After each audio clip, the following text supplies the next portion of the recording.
नमस्कार शेतकरी बांधवांनो, मी प्रतीक सूर्यवंशी, तहसील कार्यालय, जिल्हा जळगाव.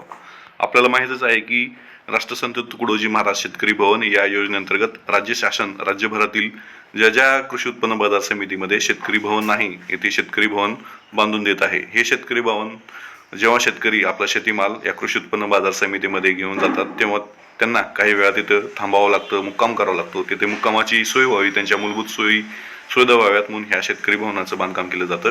आता अपडेट आलेली आहे की कृषी उत्पन्न बाजार समिती किनवट, जे की तालुका किनवट, जिल्हा नांदेड येथे आहे, किनवट येथील शेतकरी भवनास प्रशासकीय मान्यता भेटलेली आहे. या संदर्भातला जर आपण पाहू शकता, महाराष्ट्र शासनाचा सहकार पणन आणि वस्त्रोद्योग विभाग यांनी 2 फेब्रुवारी 2026 रोजी हा JR निर्गमित केलेला असून प्रशासकीय मान्यता भेटलेली आहे.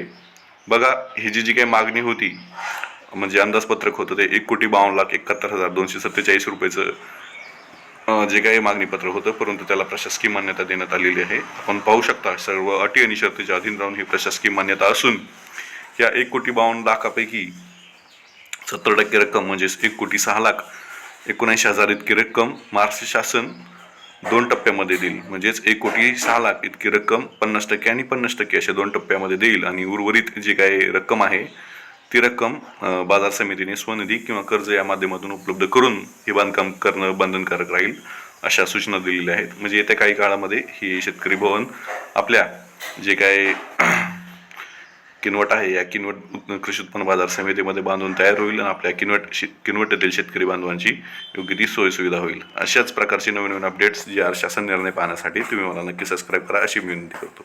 धन्यवाद.